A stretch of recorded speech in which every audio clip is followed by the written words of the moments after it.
नमस्कार। मैं आपका अपना ब्रजकिशोर तिवारी। आज इस वीडियो के माध्यम से मैं आप लोगों से ताजमहल के बारे में बात करना चाहता हूँ। उस ताजमहल के बारे में बात करना चाहता हूँ जो विश्व की नंबर 1 धरोहर है और हमारे देश की शान है। इसमें मैं किसी भी हिंदू या मुसलमान पक्षकार का पैरोकार बन के यहाँ नहीं बैठा हूँ।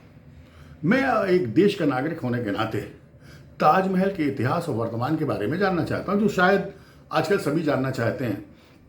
ये सिर्फ भारतीय जनता पार्टी का मुद्दा नहीं, ये हिंदुत्व का मुद्दा नहीं, हमारे देश की धरोहर का मुद्दा है और हर नागरिक के अधिकार की बात।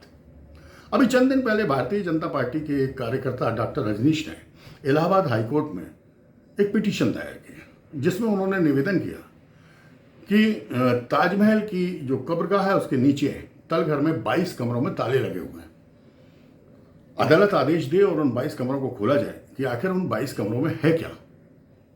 इस पर अदालत ने कहा कि आप क्या जानना चाहते हैं, क्या ताजमहल शाहजहां ने नहीं बनाया? अगर उसने नहीं बनाया तो किसने बनाया बताइए। और कोई भी अपील दायर करने के पहले ताजमहल पर पीएचडी करके आइए। अब इस तरीके की तल्ख टिप्पणी किसी जज से हम एक्सपेक्ट नहीं करते।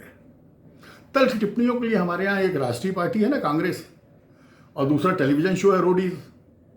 बदतमीजियों की जहां भरमार है, तो आखिर जज साहब अगर इस तरीके की तल्ख टिप्पणियां करें तो जमता नहीं है। अगर मैंने उनके सम्मान में कुछ तल्ख बोल दिया हो तो मुझे बच्चा मान के माफ करें।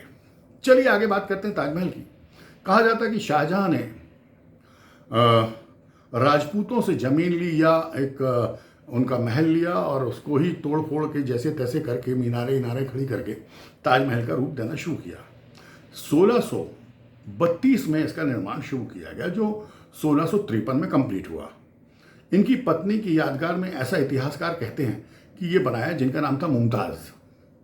मुमताज़ की मृत्यु इसके बनने के 6 साल माने बनाने की जो शुरुआत हुई 32 में, उसके 6 साल बाद माने 1638 में 14वें बच्चे को जन्म देते में खत्म हुए। चलिए साहब, ये 14, 16, 18 बच्चे, ये इनका हक है ना, इस पर हम नहीं बोल सकते।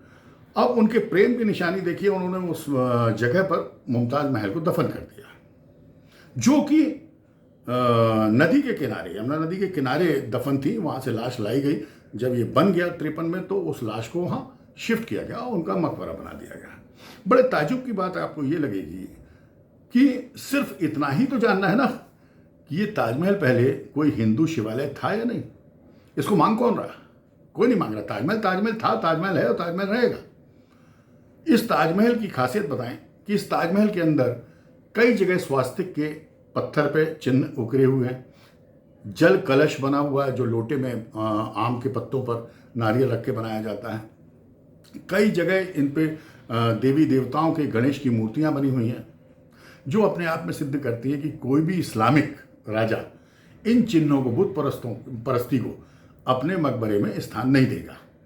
चलिए ये भी ठीक है, मान लिया साहब, दिया उसने, खरीदा था, उसको जो अच्छा लगा उसने किया। अब आप हमें एक बात बताएंगे कि साहब, जब वो नदी से मुमताज की लाश उखाड़ कर लाई गई, तो ताजमहल में एक फर्श है। उस फर्श के ऊपर उस लाश को रख के और उस पर गुंबद बनाया गया, उसका मकबरा बनाया गया। कभी आपने सुना है कि किसी की लाश को जमीन के अलावा हवा में दफन किया जाए? ये पहला मकबरा है जो साहब हवा में है। उसके नीचे तलघर है, तलघर के नीचे 22 कमरे हैं। वो 22 कमरों में जाने के कई गुप्त रास्ते हैं, जिस तरीके से महल में हुआ करते थे।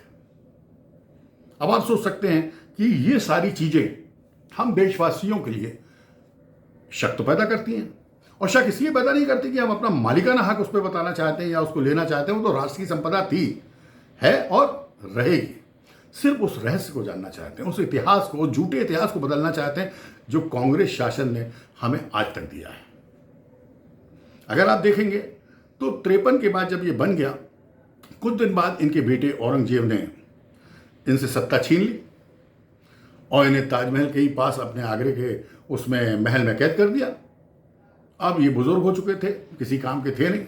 इनके यहाँ तो परंपरा रही है साहब, बाप को मारो राज करो, बेटा को मारो राज करो। इन्होंने वही किया, क्योंकि हिंसा इनके यहाँ जायज है। अब यहाँ पे औरंगजेब ने अपना राज्य हिंदुस्तान में जो बना बनाया था उस पर शासन करने के लिए उन्होंने अपने बाप को कैद कर दिया। बाप वहाँ से ताजमहल को देखता था। ये लोग कहते थे और कहते हैं, इतना प्रेमी आदमी इतना कट्टर हो सकता है कि हिंदुस्तान में चढ़ाई करके यहाँ के हिंदुओं को मजबूरी कन्वर्ट करे कि आप मुस्लिम बन जाओ। इतना कट्टर हो सकता है प्रेम का पुजारी कि वो यहाँ की मूर्तियों को विध्वंस कर दे। औरंगजेब जैसे बेटे का बाप ये सारी चीज़ें मैच नहीं करती। फिर भी चलिए छोड़ते हैं हम आखिरी में आपको, चूंकि ये वीडियो बहुत लंबा हो जाएगा अगर हम इसको बनाने पूरे डिटेल्स में जाएंगे, तो मैं आपको यही बताना चाहता हूँ कि किसी भी तरीके से इस रहस्य को पब्लिक के सामने आना चाहिए। और चूंकि न्याय प्रक्रिया और प्रणाली अभी तक हमारे यहाँ बड़ी स्वच्छ और स्पष्ट मानी जाती है, तो उनको इसका सहयोग करना चाहिए और कैसे भी इस रहस्य को खोलना चाहिए कि जो मुमताज महल की वो है कब्र, वो एक फर्श के ऊपर क्यों है, वो जमींदोज क्यों नहीं है। उसी के बगल में जब ये अंत का समय इनका आया तो कहते हैं कि इनकी जो बेटी थी जहां आरा, उसने इनकी सेवा की और जब इनकी मृत्यु हो गई शाहजहां साहब की, तो इनकी लाश को उठा के इन्होंने अम्मी की लाश के बगल में ही दफन कर दिया। अब बताइए साहब, ये दोनों लाशें तो जमींदोज हैं ही नहीं, क्योंकि ये फर्स्ट फ्लोर पे हैं, जमीन पर नहीं है। ये सारी चीजें कंफ्यूजन पैदा करती है। इस कंफ्यूजन को हम सबको मिलकर खत्म करना चाहिए किसी भी तरीके से। इस राष्ट्र धरोहर के 22 कमरों को खुलना बहुत जरूरी है कि आखिर उसमें देश हित की चीजें हैं या देश विरोधी चीजें हैं। ये सारी चीजें सामने आना चाहिए। ये कांग्रेस का राज नहीं है कि साहब सुभाष चंद्र बोस और लाल बहादुर शास्त्री की मृत्यु के रहस्य आज भी रहस्य बने हुए हैं। ये एक नया भारत है जो जानना चाहता है कि आखिर ताजमहल का रहस्य क्या है, कम से कम उन 22 कमरों का। ये तो स्वयं सिद्ध है कि साहब उस ताजमहल में हिंदू मूर्तियां बनी हुई हैं, शिलालेख लगे हुए हैं, हर चीज़ है। तो नेचुरल है कि वो जब राजा आया तो उसने किसी हिंदू से ही इसको वो लिया होगा और लेने के बाद अपने हिसाब से किया। हर राजा यही करता था। अगर हिंदू होते वो आते कब्जा करते तो वो मंदिर बनाते, इन्होंने मस्जिद बना दी। पर जो यहाँ के ओरिजिनल निवासी हैं उनको ये जानने का पूरा हक है कि आखिर उन 22 कमरों का रहस्य क्या है। इसमें शासन, प्रशासन, केंद्रीय शासन और अदालतों को जनता का साथ देना चाहिए, ना कि उनको निरुत्साहित करना चाहिए। आज मैं पहली बार इतने सारे वीडियो बनाने के बाद आपसे निवेदन करना चाहूँगा कि आप मेरे इस चैनल को, अगर ये वीडियो आपको अच्छा लगा है तो सब्सक्राइब जरूर कीजिएगा, लाइक कीजिए और शेयर कीजिएगा, क्योंकि मुझे आप सबकी ज़रूरत है अपने विचारों को यहाँ रखने के लिए। धन्यवाद।